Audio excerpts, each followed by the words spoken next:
Any thoughts for advisors who are looking to connect more with the rising gen and the inheritors? One is the family. The other one is the advisors. And I'll speak more from like the family office advisor experience, like being in a family office. You will inevitably have family members calling you, right, and saying, look at this startup, or look at crypto, or look at sustainability or impact. And if you as a family office advisor are like, that's dumb, I'm not going to look at it and waste my time, and neither should you, that family member will never call you again. Okay. They might give you a second chance. They're not going to give you a third, because they're going to say, this guy or girl doesn't want to help me out. And by the way, they may not even really want to invest in it. They just are curious.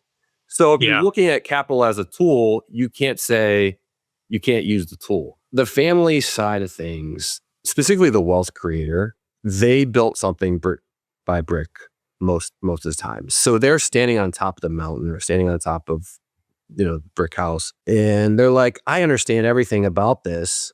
And the next generation standing at the bottom of the mountain, and they're like, I don't know how to get up there. Right.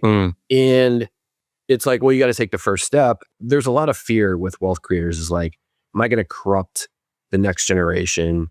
Right. Am I going to demotivate them if I'm going to show them the number on the balance? Everybody's always like, I'm going to show them the number on the balance sheet. So that's like, I'm just going to keep them away. I'm going to keep them in the dark.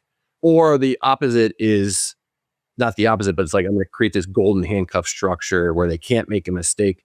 I'll give you a couple examples here. One, invite them to have a seat at the table. It's usually not about the net worth statement. There's a lot of other conversations you can have about how things work, and don't sit there and like tutor them. Just bring them to an advisor meeting, right? Or give them a little bit of money, because usually everything's locked up in trust. They don't get to touch it till they're 35. Give them the ability to open up a small account, right? And go start having conversations with advisors. You don't know how to use a tool unless you've actually used it, right? You think about when you learned to ride a bike, you had some training wheels. So allow them the opportunities, prepare the environment for them. So if they're going to make mistakes, it's with a much smaller pool of capital or something like that.